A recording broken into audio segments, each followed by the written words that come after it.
ఉపరాష్ట్రపతి పదవికి జగదీప్ ధన్కడ్ రాజీనామా అంశం దేశవ్యాప్తంగా చర్చాంశనీయంగా మారింది.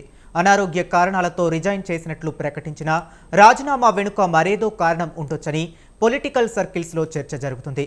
ఇక ఇదే అంశానికి సంబంధించిన మరింత సమాచారం మా ప్రతినిధి సవీన్ అందిస్తారు.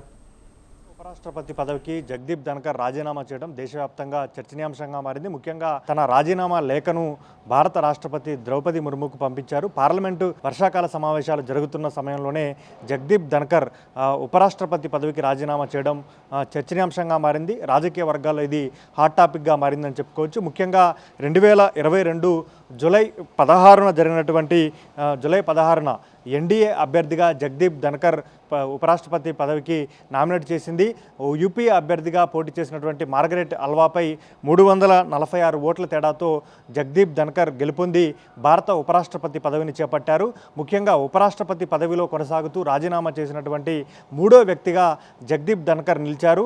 అంతకుముందు ఇద్దరు వ్యక్తులు రాష్ట్రపతి ఎన్నికల్లో పోటీ చేయడం కోసం, రాష్ట్రపతి పదవికి పోటీ చేయడం కోసం ఉపరాష్ట్రపతి పదవికి రాజీనామా చేసిన పరిస్థితి అయితే మనకు కనబడుతోంది. గతంలో వివి గిరి, ఆర్ వెంకటరామన్ ఈ ఇద్దరు నేతలు ఉపరాష్ట్రపతి పదవిలో కొనసాగుతూ రాష్ట్రపతి ఎన్నికల్లో పోటీ చేయడం కోసం ఉపరాష్ట్రపతి పదవికి రాజీనామా చేశారు. ఇప్పుడు ఆ కోవలో జగదీప్ ధన్కర్ చేరారని చెప్పుకోవచ్చు. ముఖ్యంగా అనారోగ్య కారణాలతోటి తాను ఉపరాష్ట్రపతి పదవికి రాజీనామా చేస్తున్నట్లు జగదీప్ ధన్కర్ రాష్ట్రపతికి రాసిన లేఖలో పేర్కొన్నారు. ముఖ్యంగా జగదీప్ ధన్కర్ ఉపరాష్ట్రపతి పదవిలో ఉన్నవారే రాజ్యసభ చైర్మన్గా కొనసాగుతూ వస్తున్నారు. రాజ్యసభ చైర్మన్గా ఉన్న కాలంలో జగదీప్ ధన్కర్పై విపక్షాలు పెద్ద ఎత్తున ఆరోపణలు చేశాయి.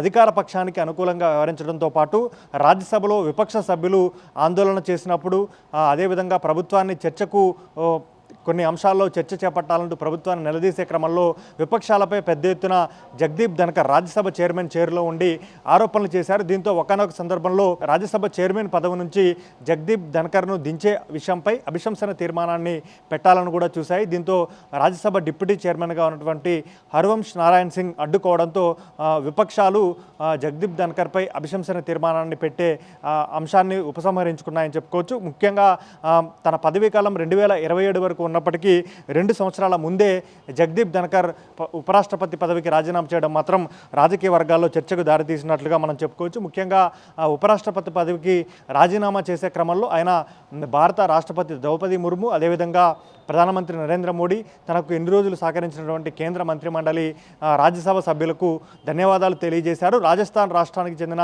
జగదీప్ ధన్కర్ గతంలో జనతాదళ్, కాంగ్రెస్, బీజేపీ పార్టీలో పనిచేశారు. ఎమ్మెల్యేగా పనిచేశారు, ఎంపీగా పనిచేశారు, కేంద్ర పార్లమెంటరీ వ్యవహారాల శాఖ సహాయ మంత్రిగా పనిచేశారు.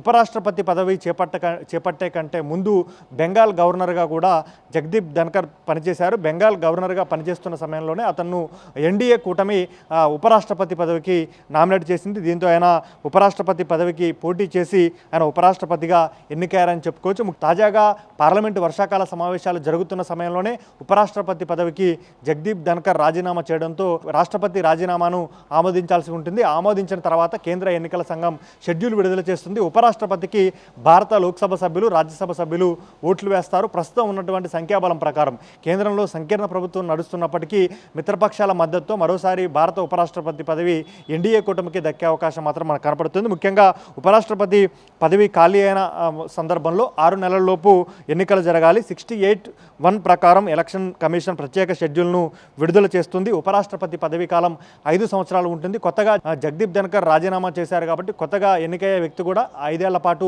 ఉపరాష్ట్రపతిగా కొనసాగుతారని చెప్పుకోవచ్చు. ముఖ్యంగా జగదీప్ ధన్కర్ వయసు 74 ఏళ్ళు.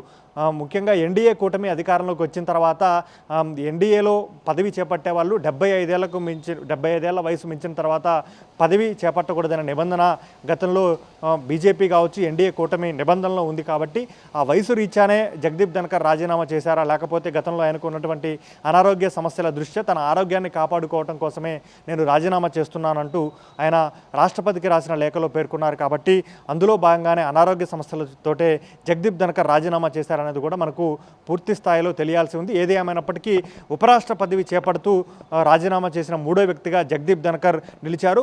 పార్లమెంటు వర్షాకాల సమావేశాలు జరుగుతున్న సమయంలో ఆయన రాజీనామా చేశారు. కాబట్టి ఆయన రాజీనామాకి ఇంకేమైనా కారణాలు ఉన్నాయనేది కూడా మనకు పూర్తి స్థాయిలో తెలియాల్సి ఉందని చెప్పుకోవచ్చు.